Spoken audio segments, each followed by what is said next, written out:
Hello everyone, and now welcome to Hello everyone, and now welcome to game number 4 in this series. Now we have Focus spawning over here as the yellow orc on the bottom right hand side of the map. Meanwhile, Happy has spawned as the red undead over here on the top left. Happy opening up with a graveyard once more, and I believe he did choose this map. This is a map that does have the Goblin Laboratory, so we will see if Focus does use that ability again. The big shift in game number 2 really threw things for a flip, as Happy was unable to fight on his own terms, allowing Focus to just build up a stronger and stronger army with better items and upgrades. Now, what is going to be happening here, as we can see the Great Hall is mining away, and that Blue Lounge is coming into play.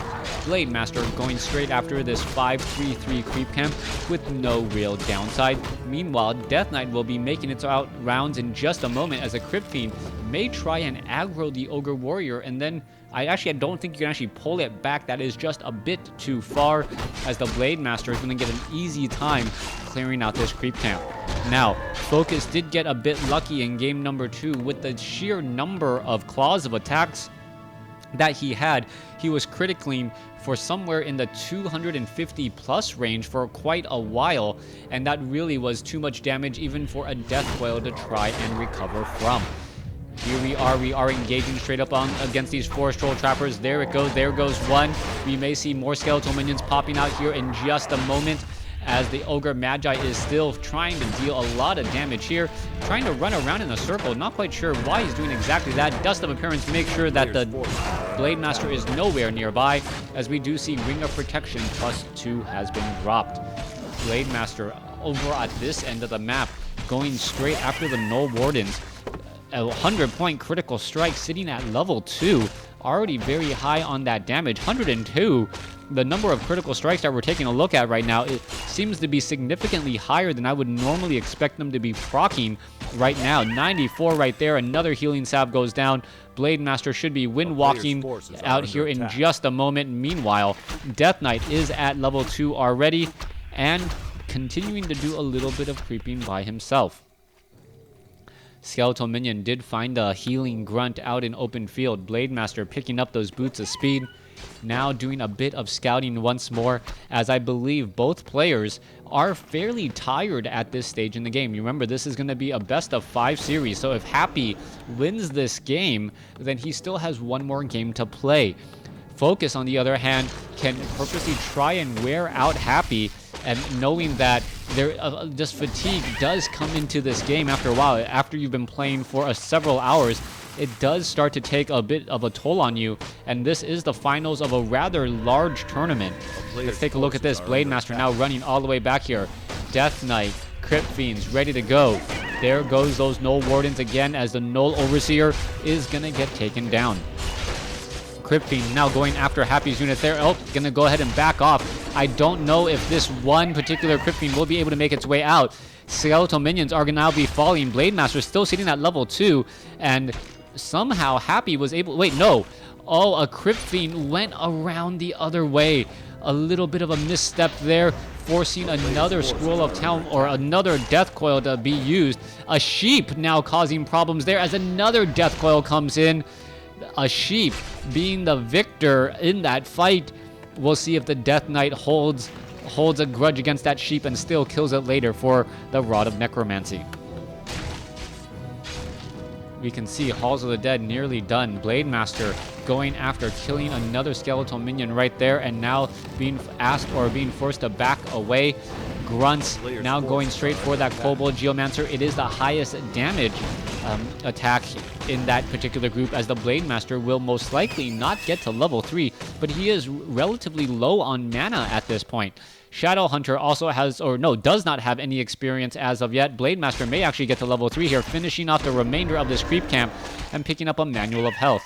Windwalk level 2 this time chosen, not Critical Strike level 2, as the Shadow Hunter is getting into position here. Crypt Fiends going to town onto all of these units. Death Knight picks up Tome of Intelligence. Dust of Appearance could be used in just a moment. There it is. Are we going to get a Death Coil? Yes, we are, as that Crypt Fiend now tries to run for the hills. Is the Death Knight going to get to level... Oh! Beautifully done. The Hex right there preventing the Death Knight from picking up the item, I believe. And the Blade... No, he was still able to pick up the item even though he was hexed. As we now see off to the north here. Blade Master going after the Forest Troll Warlord. It does give True Shot Aura to the remaining Forest Troll Berserkers. Hence the reason why you really want to take it down. Mana Stone now dropped, maybe given to the Shadow Hunter a little bit later, but it does need to get to level 2 in order to get those heals.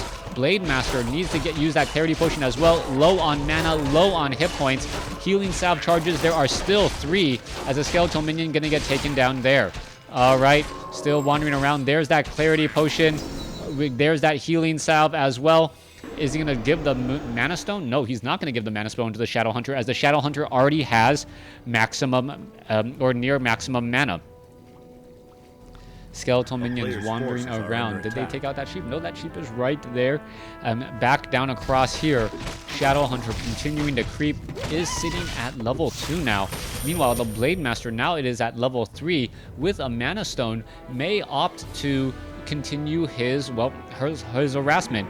We see the armor sitting at 7. I'm not quite sure if the Blade Master at level 3 normally has a 7 armor as its starting base. That does seem rather high. May have had some potions of may have had some additional tomes of agility, as we now see the Ziggurat starting to get focused down here. Alright, Ziggurat about to get taken down. There it goes. Gonna go ahead and win walk away. 39 over 40 supply. Obsidian Statue is being trained up, as really the Shadow Hunter is not really all that much right now. So far it looks like all Focus is really trying to do is play a very conservative game and not make that many mistakes. Let's take a look back around. Are we going to Fortress? Yes, we are. That would normally mean that we are going in for a little bit of a late game tactic, but we already have the Spirit Links ready for Focus, as we now see the Blade Master now back to the north, trying to perhaps control what is happening off over here. Now, Shadow Hunter feels confident in creeping down this Forest Troll Warlord camp at the south side of the map, because the Blade Master was keeping tabs on that undead army. A little bit of an open window right there, picking up a Health Stone. That is going to be big. Health Stone now on the Blade Master, Mana Stone now on the Shadow Hunter. Both of those items extremely useful, as the Shadow Hunter will be able to cast significantly more healing waves and as this battle goes on. So far, that Blade Master potion or Health Stone used for 500 hit points. I believe the Mana Stone is increased mana regeneration rate of the hero by 25%, can be consumed for 300 mana. So yeah, 25% increased mana regeneration. That is significantly higher, but it is just a passive regeneration, as we now see a Red Pit Lord leading the way. Frost Nova onto the Raider. The Raider looks like he is going to have a very bad day. Healing Wave. He does end up surviving, as we are now looking to engage here. All right, Blade Master now looking to fight back. Shadow Hunter is in the defensive position. Kodo Beast in the very far back. It looks like it is going to get healed again, as the units are just on both sides. Howl of Terror on both sides as well. Pit Lord is splitting apart all of these units as the Crypt Fiends are getting slowly digested. Another Kodo Beast getting healed up again. Shadow Hunter at level 3. Those level 2 healing waves really the main difference on why the Kodo Beasts are even alive right now. Blade Master now trying to fight back, as Happy now coming back around, looking to finish things off again. Death Knight going after some units. Kodo Beast going to get taken down. There's another Howl of Terror. Crypt Fiend going after some units again, and it looks as though 39 over 50 supply. I'm not quite sure where the rest of the Orc army is.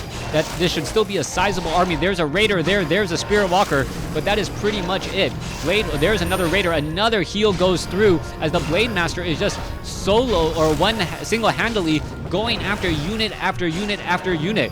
All right, that Raider looks like it's going to get taken down. 41 over 50 supply. Reinforcements should be coming in fairly quickly. Shadow Hunter has already used a Mana Stone, as well as the Destroyer now going to get taken down. Both sides have lost significant units, as the Blade Master now going after the Death Knight. Death Knight able to slip away as we now may see the Lich in trouble. All right, are we going to perhaps get a Purge? There's a Death Coil. Blade Master wants to get a Purge off onto some of those units. Pit Lord, there's an Ensnare, and whoever is running in WarCraft 3 is generally losing.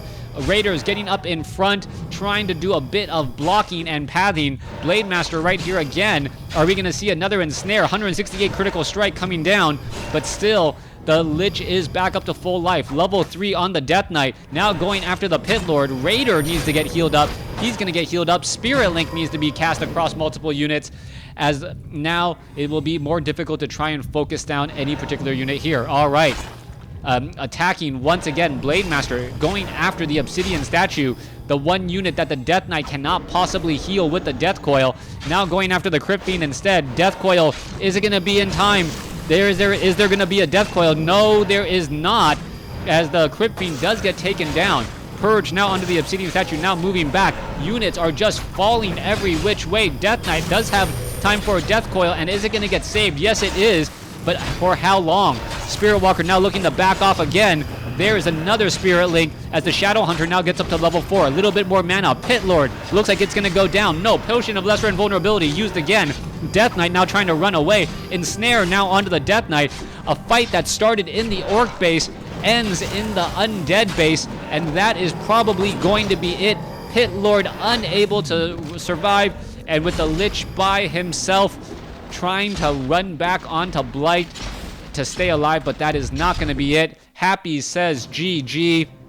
A big, long war of attrition, and somehow the Blade Master and the Shadow Hunter with a lot of healing, and it was really the aggressive creeping and the items on focus that gave him that victory. Thanks for watching. Thanks for listening. Hope you guys enjoyed it.